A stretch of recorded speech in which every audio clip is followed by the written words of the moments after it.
মুক্তিযোদ্ধা বনাম রাজাকার তকমায় দেশকে বিভাজিত করে রেখেছিলেন শেখ হাসিনা। গণঅভ্যুত্থানের মধ্য দিয়ে সেই বিভাজন ভেঙে দেশ গড়া প্রত্যয়ে কাজ করছে এনসিপি। দেশ গড়তে জুলাই পদযাত্রার ১৫তম দিনে ভোলার পথসভায় নেতারা অভিযোগ করেন, সংস্কারের জন্য যথাযথ কাজ করছে না অন্তর্বর্তী সরকার। জুলাই পদযাত্রার ১৫তম দিনে দক্ষিণাঞ্চলের পথে প্রান্তরে ছুটে চলছেন এনসিপির নেতাকর্মীরা। মঙ্গলবার দুপুরে দ্বীপ জেলা ভোলায় পৌঁছান এনসিপির কেন্দ্রীয় নেতারা। ভেদুরিয়া ফেরিঘাট থেকে শুরু হয় পদযাত্রা। সদরে পৌঁছে ২৪-এর ১৪ই জুলাই স্মরণে স্লোগানে প্রকম্পিত হয় রাজপথ।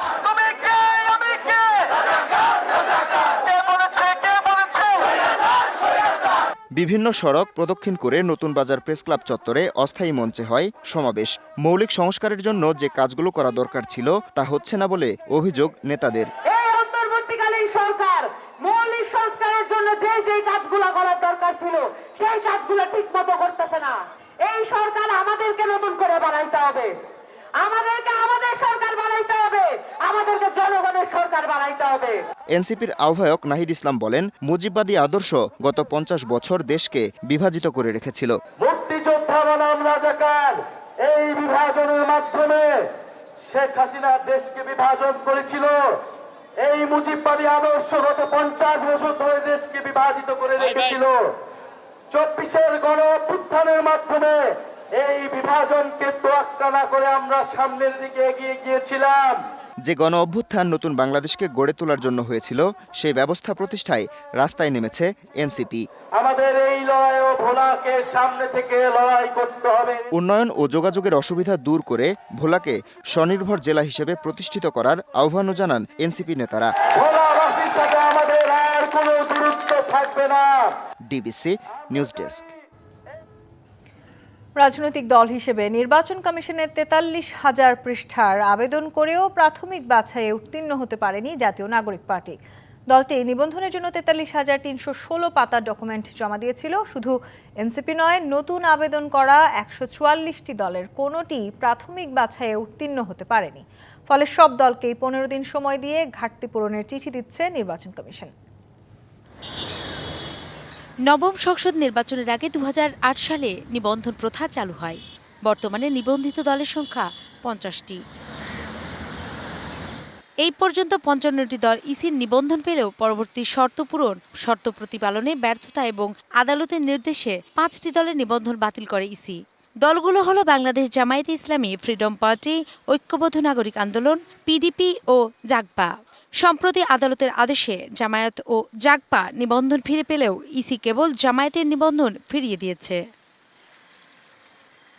গত ২০শে এপ্রিল পর্যন্ত নিবন্ধন প্রত্যাশী দলগুলোর আবেদন দেওয়ার আহ্বান জানিয়ে গণবিজ্ঞপ্তি জারি করেছিল নির্বাচন কমিশন। তবে জাতীয় নাগরিক পার্টি সহ বেশ কিছু দল আবেদন করলেও ২২ জুন পর্যন্ত সময় বাড়ায় সংস্থাটি। ওই সময় পর্যন্ত ১৪৪টি দল ১৪৭টি আবেদন করে।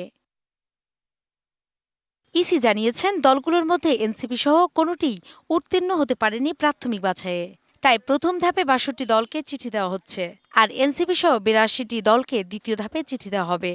এপ্রিলের মধ্যে যে দলগুলো আবেদন সাবমিট করেছিল তাদেরকে আমরা চিঠি দিচ্ছি যে তাদের যে সমস্ত শর্টেজ আছে, সেই শর্টেজগুলো এবং যে সমস্ত শর্ত পূরণ হয়নি সেই সমস্ত শর্ত পূরণের জন্য তাদেরকে চিঠি দিয়েছে। এনসিপি ২০শে এপ্রিলের মধ্যে না, তারপরে আমরা সেগুলোকে যাচাই বাছাই করছি। এদেরকেও এই সপ্তাহ না পারলেও রবি সোমবারের মধ্যে তাদেরকেও চিঠি দিয়ে দেব। আইন অনুযায়ী নিবন্ধন পেতে ইচ্ছুক দলের একটি কেন্দ্রীয় কমিটি, ১/৩ জেলা ও ১০০টি উপজেলা কমিটি এবং প্রতিটি কমিটিতে ২০০ ভোটারের সমর্থনের প্রমাণ থাকতে হয়। এছাড়াও কোনো দলের কেউ পূর্বে সংসদ সদস্য থাকলে বা পূর্বে নির্বাচনের ৫% ভোট পেলেও নিবন্ধন পাওয়ার যোগ্যতা হিসেবে ধরা হবে। এই প্রধান শর্তগুলো ছাড়াও বেশ কিছু নিয়মকানুন মেনে আবেদন করতে হয়। প্রাথমিক বাছাইয়ে এসব শর্ত পূরণ না হওয়ায় ঘাটতি পূরণের জন্য চিঠি দেয় নির্বাচন কমিশন। এদিকে এনসিপি সদস্য সচিব জানান, যেসব ঘাটতি আছে তা পূরণ করবে তার দল। জাতীয় নাগরিক পার্টি এনসিপির তরফ থেকে আমরা নির্বাচন কমিশনে যেসব শর্তাদি পূরণ করে আবেদন করতে হয় আমরা সেগুলো আবেদন করেছি। প্রাথমিক বাছাইয়ের পরে তারা আমাদেরকে মাইনর কিছু বিষয় তারা আমাদের পর্যবেক্ষণে নিয়ে এসেছেন এবং সেগুলোকে আমরা খুব দ্রুত সময়ের মধ্যে সংশোধিতভাবে আমরা সেই আবেদনগুলোকে সাবমিট করব। নূপুর মাহমুদ, ডিবিসি নিউজ, ঢাকা। দ্বিকক্ষ বিশিষ্ট পার্লামেন্ট গঠনের ক্ষেত্রে বেশিরভাগ রাজনৈতিক দল একমত হলেও ভোটের নাকি আসনের সংখ্যানুপাতে হবে এই নিয়ে সিদ্ধান্ত নিতে পারেনি জাতীয় ঐক্যমত্য কমিশন। কমিশনের সহ সভাপতি আলী রিয়াজ বলেছেন, আগামী সপ্তাহের মধ্যেই একটা চূড়ান্ত সিদ্ধান্তে পৌঁছাতে পারবেন তারা। তবে সংবিধান সংশোধনে গণভোটের পক্ষে একমত হয়েছে সব রাজনৈতিক দল। সর্বোপরি আমাদের রাজধানীর ফরেন সার্ভিস একাডেমিতে রাজনৈতিক দলগুলোর সাথে জাতীয় ঐক্যমত্য কমিশনের দ্বিতীয় পর্যায়ের বৈঠকের 14তম দিনে আলোচনায় অংশ নেন জুলাই অভ্যুত্থানের পক্ষে থাকা রাজনৈতিক দলগুলো।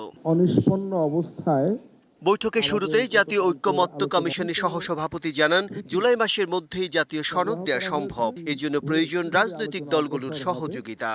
ফলে যদি আমরা কোথাও কোথাও ব্যর্থ হই, সে ব্যর্থতা আমাদের সকলের, কমিশনের একার নয়। কমিশনের ব্যর্থতা যদি হয় তাহলে এটা সকলের মিলের ব্যর্থতা হবে। দ্বিকক্ষ বিশিষ্ট পার্লামেন্ট, সংবিধান সংশোধন এবং সংসদে নারী প্রতিনিধিত্ব নিয়ে আলোচনার কথা থাকলেও সময়ের অভাবে সংসদে নারী প্রতিনিধিত্ব নিয়ে আলোচনা সম্ভব হয়নি। সহসভাপতি 3 ঘন্টারও বেশি সময় ধরে রাজনৈতিক দলগুলোর মধ্যে আলোচনা হলেও কোনো বিষয়ে ঐক্যমত্যে পৌঁছাতে পারেননি তারা।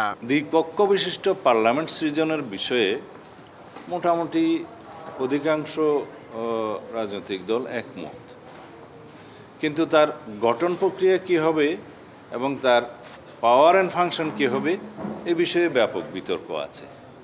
Sentiment of the house majority যেটা আছে সেটাকে সামনে রেখেই এ ব্যাপারে একটা চূড়ান্ত সিদ্ধান্ত ওনারা দিয়ে দেবেন, আলোচনা আর হবে না এটাতে। অধিকাংশ দল পিআর পদ্ধতিতে উচ্চকক্ষের আসন বিন্যাসের ব্যাপারে একমত হলেও বিএনপি এবং তার সঙ্গে গুটিকতক দল তারা পিআর পদ্ধতিতে উচ্চকক্ষের নির্বাচন চায় না। বাংলাদেশের বাস্তবতায় দ্বিকক্ষ বিশিষ্ট পার্লামেন্টের প্রয়োজন আছে কিনা তা নিয়েও মত দেন কেউ কেউ। বাংলাদেশে কখনো প্রয়োজন আমরা প্রাদেশিক সরকারও করতে পারি, দ্বিকক্ষ বিশিষ্ট করতে পারি, কিন্তু এখন এটা প্রয়োজন নাই। আমরা উচ্চকক্ষের পক্ষে নই, যেটা শুধুমাত্র নিম্নকক্ষের সংরক্ষিত আসনে পরিণত হবে। আলোচনাটা আমরা শেষ পর্যন্ত আমরা উপসংহারে আসতে পারিনি। একটা ইস্যু নিয়ে যদি এতবার আলোচনার পরে কনক্লুশনে পৌঁছানো না যায় তাহলে কিন্তু আসলে আলোচনা অনেকের কিন্তু ধৈর্য বা আগ্রহ থাকে না। তবে প্রত্যাশা অনুযায়ী এখনো অনেক বিষয় ঐক্যমত্যে পৌঁছাতে না পারলেও কমিশন আশা করছে আগামী 1 সপ্তাহের মধ্যে অনেক বিষয় ঐক্যমত্যে পৌঁছানো সম্ভব। কমিশনের পক্ষ থেকে এ বিষয়ে আলাপ আলোচনা, অনানুষ্ঠানিক আলোচনা অব্যাহত রেখে খুব দ্রুত আগামী সপ্তাহের গোড়ার দিকেই এ বিষয়ে আমাদের অবস্থান বলতে পারবো বলে মনে করি। কমিশন রাজনৈতিক দলগুলোর সাথে ধারাবাহিক আলোচনার পরবর্তী বৈঠক হবে রবিবার। Bijan Kumar Das, DBC news, Dhaka. জুলাই শহীদ দিবস উপলক্ষে 16ই জুলাই বুধবার সারা দেশে রাষ্ট্রীয় শোক পালনের সিদ্ধান্ত নিয়েছে সরকার। মঙ্গলবার মন্ত্রিপরিষদ বিভাগের সচিব শেখ আব্দুর রশিদের স্বাক্ষরিত এক সরকারি প্রজ্ঞাপনে এই তথ্য জানানো হয়েছে। প্রজ্ঞাপনে বলা হয়, জুলাই শহীদ দিবসের গুরুত্ব বিবেচনায় বুধবার বাংলাদেশে রাষ্ট্রীয়ভাবে শোক পালন করা হবে। এজন্য দেশের সকল সরকারি, আধা সরকারি, স্বায়ত্তশাসিত এবং বেসরকারি ভবন, শিক্ষা প্রতিষ্ঠান ও বিদেশে বাংলাদেশ মিশনগুলোতে জাতীয় পতাকা অর্ধনমিত রাখা হবে। শহীদদের আত্মার মাগফিরাত কামনায় দেশের সব মসজিদে বিশেষ দোয়ার আয়োজন করা হবে। একই সঙ্গে অন্যান্য ধর্মীয় প্রতিষ্ঠানে সংশ্লিষ্ট ধর্মাবলম্বীদের মাধ্যমে শহীদদের আত্মার শান্তির জন্য বিশেষ প্রার্থনা করা হবে। জুলাই শহীদ দিবস উপলক্ষে বাণী দিয়েছেন প্রধান উপদেষ্টা ডক্টর মোহাম্মদ ইউনূস। জুলাই আন্দোলনে আত্মোৎসর্গকারী সকল শহীদকে গভীর শ্রদ্ধায় স্মরণ করার কথা বলেছেন তিনি। প্রধান উপদেষ্টা তার বাণীতে বলেন, 16ই জুলাই 24-এর গণঅভ্যুত্থানের এক অবিস্মরণীয় দিন। এদিন পুলিশ ও সন্ত্রাসীদের গুলি ও হামলায় চট্টগ্রাম, রংপুর ও ঢাকায় 6 জন নিহত হন। তাদের আত্মত্যাগ আন্দোলনকে তীব্র করেছিল জানিয়ে প্রধান উপদেষ্টা বলেন, তাদের অবদানকে সমুন্নত রাখতে সরকার নানা উদ্যোগ নিয়েছে। জুলাই শহীদরা বৈষম্যহীন, দুর্নীতি ও স্বৈরাচার মুক্ত নতুন রাষ্ট্র ব্যবস্থার স্বপ্ন দেখেছিল জানিয়ে প্রধান উপদেষ্টা তার বাণীতে জানান, এই সুযোগকে কাজে লাগাতে সবাইকে ঐক্যবদ্ধ থাকতে হবে। প্রধান উপদেষ্টা তার বাণীতে অভ্যুত্থানের সকল শহীদের আত্মার মাগফিরাত ও শান্তি কামনা করেন। শুল্ক বিষয়ে যুক্তরাষ্ট্রের সঙ্গে সতর্কতার সঙ্গে দর কষাকষি করা উচিত বলে মনে করে বিএনপি। দলটির মতে দেশের অর্থনীতির স্বার্থে দল মত নির্বিশেষে সবার একসঙ্গে কাজ করা উচিত। রাজধানীর একটি হোটেলে মার্কিন শুল্ক বিষয়ে দেশের শীর্ষ ব্যবসায়ীদের সঙ্গে রুদ্ধদ্বার বৈঠক করেন বিএনপি নেতারা। পরে সাংবাদিকদের ব্রিফিংয়ে আমির খসরু মাহমুদ চৌধুরী বলেন, দেশের রপ্তানি বাণিজ্যে যুক্তরাষ্ট্রের বাজার খুবই গুরুত্বপূর্ণ। এর সঙ্গে কেবল $8 বিলিয়ন রপ্তানি জড়িত নয়, বরং লাখ লাখ মানুষের জীবন ও জীবিকাও জড়িত।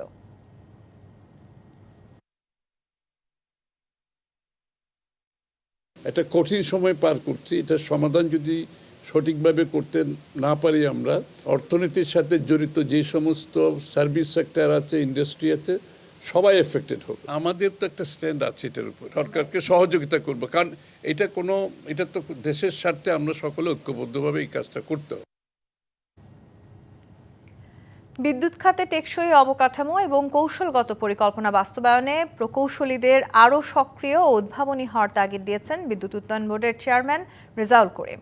Bangladesh water and power engineering অ্যাসোসিয়েশনের এক সেমিনারে তিনি বলেন, বিদ্যুৎ খাতে উন্নয়নে কেবল আধুনিক প্রযুক্তি যুক্ত করলেই হবে না, প্রকৌশলীদেরও দক্ষতা বৃদ্ধিতে মনোযোগী হতে হবে।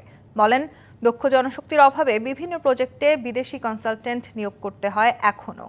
বিদ্যুৎ খাতের টেকসই উন্নয়নে নিজস্ব প্রকৌশলীরা কাজ করবে বলেও আশাবাদ জানান তিনি। এর আগে সেমিনার জুড়ে বিদ্যুৎ খাতের নানা সমস্যা ও সম্ভাবনা তুলে ধরেন বক্তারা।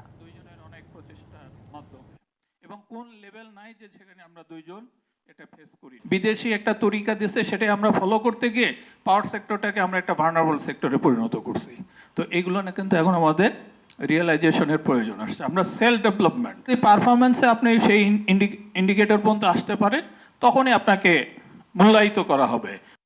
জেলায় জেলায় সংকট, সমস্যা, তা থেকে উত্তরণের চ্যালেঞ্জ আর সম্ভাবনার কথা তুলে ধরতে চলছে ডিবিসি এক্সপ্রেস। বিশেষ আয়োজনে মতামত থাকছে তৃণমূল থেকে শুরু করে নীতি নির্ধারকদের। ডিবিসি এক্সপ্রেস আজ সারাদিন আছে নেত্রকোনা জেলায়। সিএসআরএম ডিবিসি এক্সপ্রেস আজ সারাদিন ছিল নেত্রকোনা জেলায় এবং নেত্রকোনার বিভিন্ন সংকট, সমস্যা এবং সম্ভাবনার কথা তুলে ধরেছে। তবে সেই সংকট এবং সমস্যার সমাধান নিয়ে আমরা জানাতে চাই। এবং হাওর বেষ্টিত এই অঞ্চলে আমরা দেখেছি কয়েকটি উপজেলায় এখন পর্যন্ত সংযোগ যেমন স্থাপন করা যায়নি, তার পাশাপাশি আমরা যদি লক্ষ্য করি শহরেরও যোগাযোগ ব্যবস্থা তেমন হয়তো বা রাস্তাঘাটের বেহাল দশা, সেটি নিয়ে আসলে জানতে চাই যোগাযোগ ব্যবস্থা নিয়ে। প্রাকৃতিকভাবে নেত্রকোনা একটি হাওর বেষ্টিত জেলা। হাওর বেষ্টিত জেলাগুলোতে উন্নয়নমূলক কার্যক্রমগুলো করাটা একটু জটিল, আর সেগুলো লংজিভিটিও একটু সমস্যা হয়। উন্নয়নমূলক কাজের ক্ষেত্রে নেত্রকোনা অনেকটাই পিছিয়ে। আমরা দেখতে পাচ্ছি যে নেত্রকোনার বিভিন্ন জায়গায় রাস্তাঘাটের একটু সমস্যা আছে। তো এগুলো নিয়ে কিন্তু কাজ হচ্ছে, এমন না যে সরকার বসে আছে সেরকম কিন্তু বিষয় নয়। হাওর বেষ্টিত এই জেলাকে কেন্দ্র করে কিন্তু সরকারের একটি বৃহৎ পরিকল্পনা রয়েছে এবং সেখানে হাজার কোটি টাকার প্রজেক্ট আসবে এবং নেত্রকোনা উপজেলার সকল উপজেলাগুলোকে কানেক্টিভিটি করে রাস্তাঘাট নির্মাণ করা হবে। তবে তার ছাড়াও নেত্রকোনার আরেকটি অভিযোগ রয়েছে হাসপাতাল নিয়ে। হাসপাতালের জন্য কিন্তু আসলে ভোগান্তিতে পড়তে হচ্ছে নেত্রকোনাবাসীর। সেটির আসলে উন্নয়ন কিংবা পর্যাপ্ত চিকিৎসকের পাশাপাশি আমরা বিভিন্ন ভোগান্তি আসলে কমানোর জন্য কি ব্যবস্থা নেওয়া হচ্ছে? হাসপাতালগুলোতে যেটা হয়, চিকিৎসক সংকট রয়েছে, সেটি একটি সমস্যা। সবচেয়ে আমি বড় সমস্যা যেটি মনে করি সেটা হলো যে ধরেন আমাদের 200 শয্যা বিশিষ্ট একটি হসপিটাল রয়েছে, কিন্তু আমাদের রোগী আসে 1000। তো এই 200 শয্যা বিশিষ্ট রোগী যেখানে সেখানে 1000 জন রোগী সেবা দেওয়াটা একটু চ্যালেঞ্জের মুখে পড়তেই হয়। এবং সবশেষ আসলে জানতে চাই, নেত্রকোনা জেলার দুর্গাপুর একটি পর্যটনের সম্ভাবনাময় একটি স্থান এবং তার পাশাপাশি আমরা বাহির থেকেও কিন্তু আমরা দেখি দেশের বিভিন্ন অঞ্চল থেকেও কিন্তু পর্যটকরা আসছেন এবং এই স্পটটিতে ঘুরে দেখছেন। তবে তার উন্নয়ন কিংবা পর্যটন কেন্দ্র হিসেবে নেত্রকোনাকে আসলে ব্র্যান্ডিং করার জন্য কেমন উদ্যোগ নেওয়া হচ্ছে? আসলে দুর্গাপুর উপজেলা এখন তো একটি রিচ উপজেলা আমরা বলবো, কেননা এখানে পর্যটনের বিশেষ করে প্রাকৃতিক সৌন্দর্যের একটি সুন্দর জায়গা।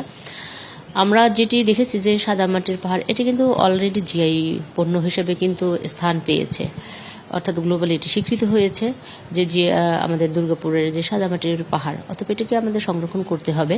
আর দুর্গাপুরের বিভিন্ন পাহাড় রয়েছে এবং সকল জায়গাগুলি খুবই সুন্দর। আমরাও চাচ্ছি সরকারিভাবে, সরকারি পৃষ্ঠপোষকতায় যাতে এটিকে আসলে একটি